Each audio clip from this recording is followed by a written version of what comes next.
नमस्कार, मी दीक्षा आज आपल्यासोबत अगदी झटपट बनणारी मेथीची भाजीची रेसिपी शेअर करणार आहे. सकाळच्या घाई गडबडीत टिफिनसाठी जर काही बनवायचं असेल ना, तर ही रेसिपी तुम्ही नक्कीच ट्राय करू शकतात. अगदी नवीन पद्धतीची, अगदी हाय प्रोटीन ही रेसिपी आहे. अजिबात कडू लागत नाही आणि चवीलाही खूप चविष्ट लागते. चला तर मग आजच्या इंटरेस्टिंग रेसिपीला सुरुवात करूया. तर इथे मी ना अंदाजे 2 कप भरून इथे मेथी घेतलेली आहे. मेथी इथे मी स्वच्छ धुवून व्यवस्थित निवडून वगैरे घेतलेली आहे. मेथीची क्वांटिटी तुम्ही तुमच्या अकॉर्डिंग कमी अधिक सुद्धा करू शकतात. चला तर मग पटकन अशी भाजी बनवून घेऊया.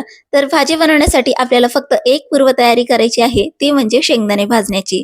तर त्यासाठी इथे मी जाड तळाची कढई घेतलेली आहे आणि यामध्ये मी कमीत कमी अर्धा कपपेक्षा थोडेसे जास्त इतपत शेंगदाणे घेतलेले आहे आणि हे शेंगदाणे मस्त मीडियम फ्लेमवरती छान असे रंग बदलेपर्यंत भाजून घेतलेले आहे. काही अशा प्रकारची डाग पडायला लागली की आपले शेंगदाणे छान असे भाजले गेलेले आहेत. लगेचच आपण यांना काढून घेऊयात.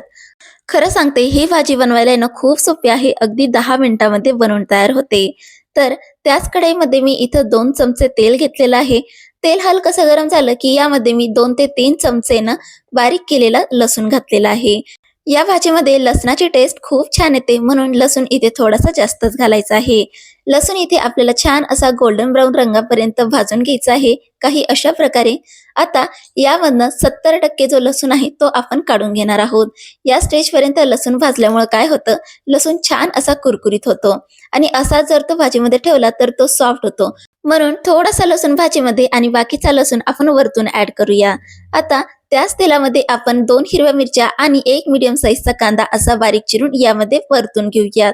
कांदा इथे छान असा सॉफ्ट करून घ्यायचा आहे. तुम्हाला जर मेथीच्या भाजीमध्ये कांदा आवडत नसेल तर तुम्ही कम्प्लिटली स्किप सुद्धा करू शकतात. तुम्ही बघू शकतात अगदी 4 ते 5 मिनिटांनंतर कांदा छान असा सॉफ्ट झालेला आहे. आता यामध्ये आपण 2 कप चिरलेली मेथी इथं ऍड करूया. इथे मी मेथी छान अशी चॉप करून घेतलेली आहे आणि लक्षात घ्या मेथी आपल्याला कट केल्यानंतर अजिबात धुवायची नाहीये. त्याआधीच आपल्याला याला वॉश करून घ्यायचं आहे.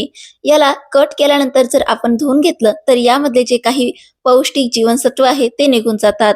म्हणून शक्य असेल तर आपल्याला भाजी ही आधी स्वच्छ करून नंतर याला चिरून घ्यायचं आहे. आता यामध्ये आपण चवीनुसार मीठ घालूया. व्यवस्थित मिक्स करून घेऊया आणि भाजीला मीडियम फ्लेमवरती छान असं आपण शिजवून घेऊया. तोपर्यंत आपण जे काही शेंगदाणे भाजले होते ते इथं आपण ग्राइंड करून घेऊया. इथे शेंगदाणे आपल्याला खूप जास्त बारीक पेस्ट वगैरे करायची नाहीये. आपल्याला इथे शेंगदाण्याची भरड करायची आहे. तर काही अशा प्रकारे ही भरड मी चॉपर मध्येच करून घेतलेली आहे. इथं तुम्ही मिक्सरचा वापर सुद्धा पल्स मोडवरती करू शकतात. 5 मिनिटानंतर तुम्ही बघू शकतात भाजी अगदी सॉफ्ट झालेली आहे. आता यामध्ये आपण जे काही चॉप केलेले शेंगदाणे आहेत ते सुद्धा यामध्ये ऍड करूया. असे जे चंक्स असतात ना शेंगदाण्याचे हे दाताखाली खूप छान येतात भाजीमध्ये आणि यामुळेच काय होतं आपली जी भाजी आहे ती अजिबात कडू लागत नाही. म्हणून अशा पद्धतीने एकदा तरी ही भाजी नक्कीच ट्राय करून बघा, तुम्हाला नक्कीच आवडेल. आता शेंगदाणे ऍड केल्यानंतर ही आपल्याला सर्व जिन्नस अशी एकत्रित करून घ्यायची आहे आणि कमी फ्लेमवरती ही भाजी आपल्याला कमीत कमी 5 मिनिटासाठी शिजून घ्यायची आहे. यामुळे काय होईल, जे शेंगदाणे आहे ते छान असे क्रिस्पी होतील आणि भाजी सुद्धा व्यवस्थित शिजल्या जाईल. खरं सांगते ही भाजी चवीला खूप चविष्ट लागते. एकदा नक्कीच ट्राय करून बघा. तर 5 मिनिटानंतर तुम्ही बघू शकतात शेंगदाणे छान असे एकजीव झालेले आहे आणि बघू शकतात भाजी सुद्धा तयार झालेली आहे. लगेच गरमागरम चपाती सोबत किंवा भातासोबत ही रेसिपी तुम्ही नक्कीच ट्राय करू शकतात. यामध्ये आपण जे काही शेंगदाणे घातले आहे यामुळे या भाजीमधला जो काही कडूपणा आहे तो आपल्याला अजिबात जाणवत नाही. आता वरतून आपण जो काही तळलेला लसूण होता तो सुद्धा ऍड करूया आणि बघू शकतात तयार झाली आहे आपली झटपट 10 मिनिटात बनणारी मेथीची भाजी. कशी वाटली रेसिपी कमेंटमध्ये नक्की सांगा. चला तर मग भेटूयात अजून एका रेसिपीसह.